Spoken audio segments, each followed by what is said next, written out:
Grüß euch, ich bin's wieder, der Peter vom Atelier Mörd. Und im heutigen Video geht es um Normgewichte bei Bogen, beziehungsweise wie sinnvoll die eigentlich sind. Ja? Mehr wie immer nach dem Intro. Danke, Tobias.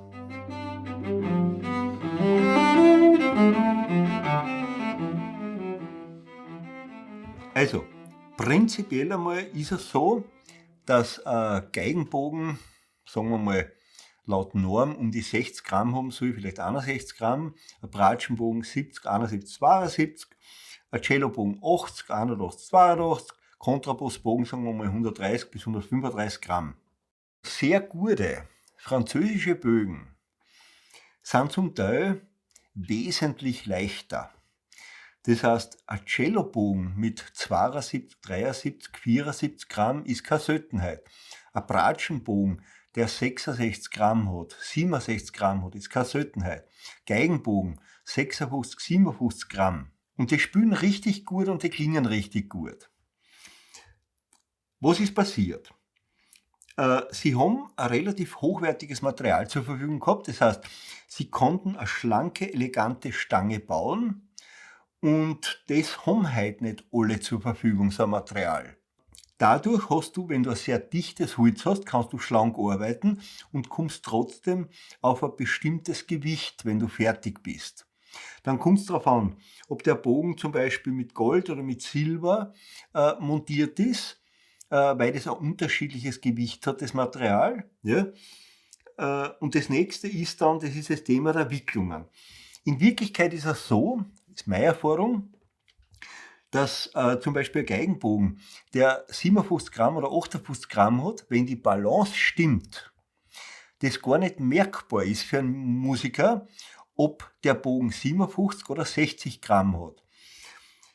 Nachdem viele französische Bögen eben vom Gewicht her leichter sind, haben die dann angefangen, die Seidenwicklungen oder Gespinste, die auf viele Bögen drauf waren, früher, durch einen Silberdraht oder einen Golddraht ersetzen.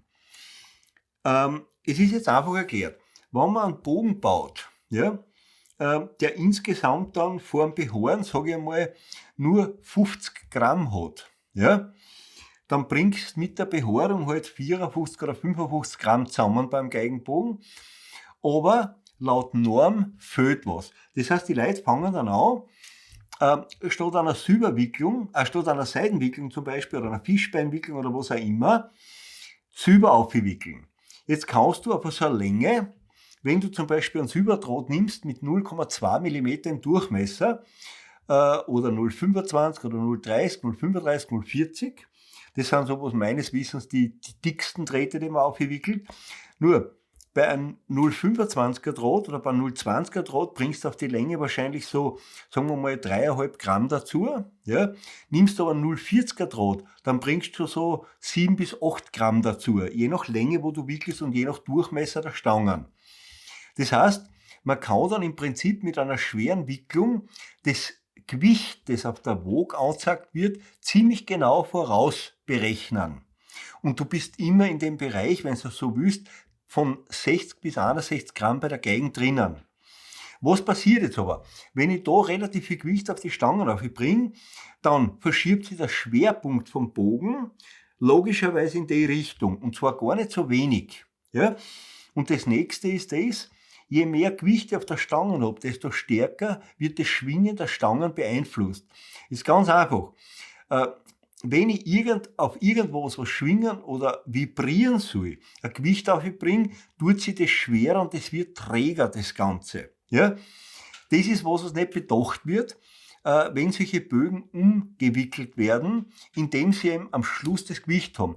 Das hat sich irgendwann eingebürgert, und das ist halt speziell, wenn Leute jetzt, ich sage nicht ganz so versiert sind mit der Bogenhand, dann brauchen sie ein gewisses Gewicht, ja, damit sie den Bogen führen können. Sonst ist er nicht leicht. Wenn es am Kopf zu wenig Gewicht hat, dann kann man hergehen und kann zum Beispiel da also eine Blei-Zinn-Mischung eingeben. Ja. Das ist das, was man für die Zinnsoldaten zum Gießen verwendet. Ja. Aber eigentlich ist das auch nicht immer gefragt. Ja. Das heißt, wenn ich halt einen Bratschenbogen baue, dann brauche ich einfach prinzipiell vom Material her ein dichteres Material als bei einem Geigenbogen, weil ich mit unmerklichen Veränderungen in den Dimensionen in Wirklichkeit mehr Gewicht zusammenbringen muss. Ja, es ist zwar der Frosch ein bisschen größer, die Stangen hat ein bisschen eine größeren Dimensionen, die Länge ist gleich, der Kopf ist ein bisschen höher. Ja. In Wirklichkeit bringe ich die 10 Gramm so nie unter. Und die Frage ist jetzt, wickelt man so viel auf einen Bratschenbogen, an Wicklung da, an Silberwicklung zum Beispiel, dass ich insgesamt einen schweren Bogen zusammenbringe? Oder bin ich schon bei der Holzauswahl so umsichtig, dass ich immer sehr dichtes Material verwende, das also wirklich eine höhere Dichte hat, wie ein Material, aus dem ich halt Geigenbogen baue. Ja? Also ich gleiche das Gewicht, das mir fehlt bei einer Stange, durch eine Silberwicklung oder eine Goldwicklung, die ja noch schwerer ist, weil eine 0,4er Goldwicklung, wenn das ein 18 Karat Gold hat, dann reden wir da von, Dichte von, ich glaube, das ist 15 oder so ähnlich, oder 15,5. Das reine Gold hätte 19, ich glaube 19 oder so ähnlich, die Dichte. Da bringe ich so viel Gewicht auf, ja, dass die Stangen natürlich behindert wird. Und das sind Stangen, denen dann in Wirklichkeit viel Obertöne fehlen, weil die erdrückt werden von dem Gewicht der Stangen. Ja? Und die Obertöne letztendlich das sind, das die Tragfähigkeit ausmacht. Jetzt, wir haben ja schon ein Video gemacht über Carbonbögen. Genau dort ist es so, dass die Carbonbögen zum Teil, also ich sage jetzt einmal, ein bisschen über 40 Gramm haben. Das ist wieder relativ wenig in meinen Augen, weil da brauchst du schon einen gewissen Druck, damit du einen Ton rausbringst. Ein Bogen funktioniert meiner Meinung nach dann ideal, wenn du faktisch mit keinem Druck den Ton aus einem Instrument außerziehen kannst. Dafür braucht man natürlich die entsprechende Technik, aber das funktioniert dann auch wirklich. Und es ist halt bei Instrumenten, es passt nicht jeder Bogen auf jedes Instrument, auch das wissen die Musiker und auch die Kollegen. In Wirklichkeit ist es so, wenn ein Bogen zum Instrument passt und zu der Hand von einem Musiker oder einer Musikerin passt, dann hat man schon eine ideale Kombination gefunden. Also zuerst einmal geht es um wirklich hochwertiges Material, aus dem man das baut. Und dann sollte man schauen, dass das Gewicht von einem Bogen wirklich von der Stange kommt und nicht von einem schweren Ösenbeinfrosch oder von einer schweren Silber- oder Goldmontage oder von einer Silberwicklung, die das Gewicht manipuliert. Ja? In Wirklichkeit beim Bauen schaut man auf den Schwerpunkt, man schaut auf die Festigkeit natürlich und man schaut darauf, dass man von der Stange her, vom Gewicht her schon hinkommt. Aber wie gesagt, wenn das Gewicht von einem Bogen in Summe nicht auf dieses sogenannte Normgewicht kommt, ist es kein Nachteil. Viele Leute glauben, dass das so sein muss in der Norm, sonst passt es nicht. Und es gibt halt auch Händler, das haben sogar bei mir einmal bestellt, Leute, sie brauchen zwar einen Violinbogen und eben 60 bis 61 Gramm. Und ich bin natürlich damals auch da gesessen und habe, um der Bestellung Folge zu leisten, dann halt gewickelt. Da habe ich es auch noch nicht verstanden, dass die Silberwicklung auf einer Stange einfach nichts Gescheites ist. Ja? Und da kannst du natürlich dann im Prinzip sogar einen Bratschenbogen machen, der, ich weiß nicht, 82 Gramm hätte. Ja, weil das Gewicht bringe ich da locker unter, wenn ich es drauf anlege. Nur klingt der Bogen halt nimmer. Ja, und er ist dann schon relativ schwer. Ja, und der Schwerpunkt ist ja dann komplett manipuliert in so einem Fall. Ja, die geben dann ein Silberblatt, eine Dicke am Kopf vorne auf, die geben ein Gewicht in den Kopf rein. Ja, und in ganz seltenen Fällen kann man mit der Stange auch ein bisschen was manipulieren. Ne? Naja, wenn das alles nicht hilft, nicht, dann muss man halt schauen, dass man vorne auf der Stange irgendwie ein Gewicht unterbringt. Das wäre dann zum Beispiel sowas, man kann einfach einen Knoten machen, ja, dann hast du vorne natürlich wirklich mehr Gewicht. Nicht? Gut, die Spüleigenschaften sind dann ein bisschen anders, aber ist auch wurscht. Nicht? So, das ist in Wirklichkeit das Um und Auf, wenn es um die Bogen geht, beziehungsweise um das Gewicht geht oder auch wenn es um den Schwerpunkt geht. Das heißt, es lässt sich mit einem hochwertigen Material auch ohne Probleme das Gewicht in der Stange bereits generieren, ohne dass es vom Frosch her oder von der Wicklung her extrem schwer machen muss. Ich zum Beispiel, wenn ich Bögen baue, die jetzt die Metallteile aus Titanum, sprich das Beinchen, den Zwickel und den Froschring, ich tue nicht einmal bauen auf, weil es natürlich auch gut klingt ohne Bauen. Das ist natürlich viel leichter wie ein Silber- oder ein Gutsfrosch. Ja? Trotzdem ist es möglich, dass man einen Bogen macht, der ohne irgendein Silber, ja, mit einer reinen Seidenwicklung, ohne einer schweren Silberplatten am Kopf, sogar mit einem zarten Kopf, immer noch, was weiß ich, 78 Gramm hat, der Cellobogen. Und das funktioniert richtig gut. Ja? Also die saugen da den Ton raus, und zwar mit ganz viel Obertöne. Ja? Geht aber um die Holzqualität der Stangen. Ja? So, in Wirklichkeit sind, oder das ist auch meine Erfahrung, wenn Leute am Anfang sind, tun sie sich mit ein bisschen am schweren Bogen leichter, wechseln aber zunehmend zu leichteren Bogen, ja, weil auch die Bogenhand dann viel freier ist und es ist im Prinzip dann kein Priegel mehr, sondern wirklich ein Kunstwerk, mit dem sie spielen. Ja. Also meiner Ansicht nach falsch nur aufs Gewicht schauen. Ja. Genau das Gleiche bei den Bogenhaaren. Da geht es nicht um eine Anzahl, beziehungsweise es geht auch nicht darum, wie viel Gramm Haar tue ich auf eine Behaarung von einem Cellobogen zum Beispiel oder auf einem Bassbogen auf. Es geht einfach darum, wie viel Haar haben sinnvoll Platz, und das macht man, das habe ich auch schon in einem Video mal gesagt, mit einer sogenannten Millimeterstirn. Das ist nichts anderes wie ein Metallblatt mit einem Schlitz drinnen, wo man so viel rein tut, dass das passt von der Menge her, und das passt. Weil die Dinger, die, ich sage jetzt einmal, schon abgebunden sind in Einzelbezüge, da sind allermeistens viel zu viel Haar drauf. Und das macht auch keinen Sinn. Mit viel zu viel Haar bringe ich zwar ein bisschen ein Gewicht zusammen, aber das dicke Haarbandel dämpft man dann trotzdem wieder die ganzen Obertöne an. Ja?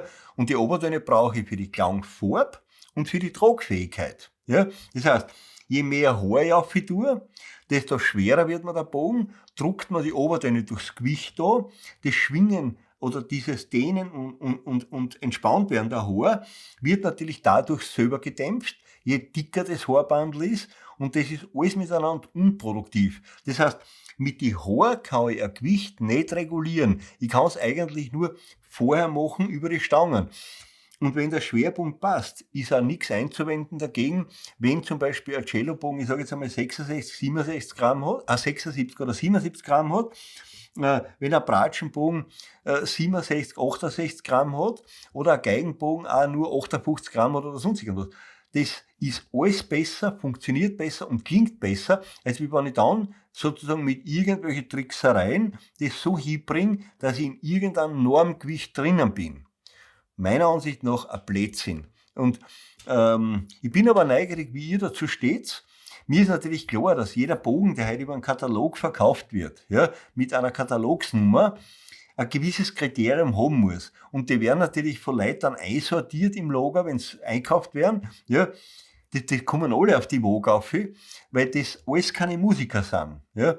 Und wenn ich halt eine Stangen habe, die von der Qualität her, sage ich einmal, nicht sehr hochwertig ist, das heißt, dass der Ultraschallwert relativ nieder ist, das heißt, die Dichte vom Material ist nicht da, ja, dann kann ich nur über diese Schmäh, ja, in Wirklichkeit ein halbwegs Normgewicht zusammenbringen, aber der Bogen wird nie funktionieren. Was jetzt bei einem Schülerbogen um ein paar hundert Euro ziemlich wurscht ist, ja, aber wenn wir von Bogen reden, die wirklich braucht werden und verwendet werden für einen Konzertbetrieb, dann brauche ich was anderes. Das geht sonst nicht. Ja, wie gesagt, wenn anderer Meinung, schreibt es gerne in die Kommentare. Ansonsten war es das für das heutige Video.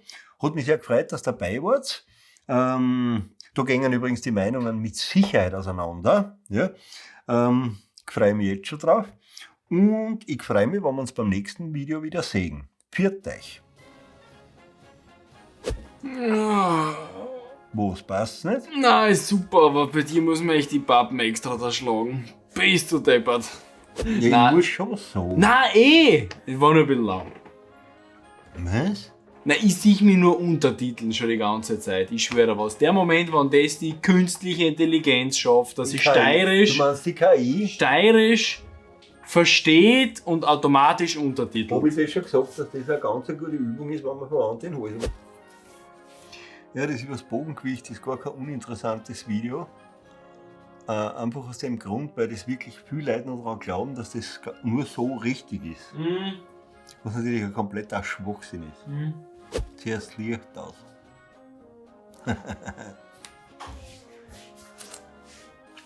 Mei, was tat ich ohne den Papa? Ja, ist mir klar. Nicht die Finger. Nein, nichts mit den Wichsgriffel auf, ich Du glaub, Dreckspatz.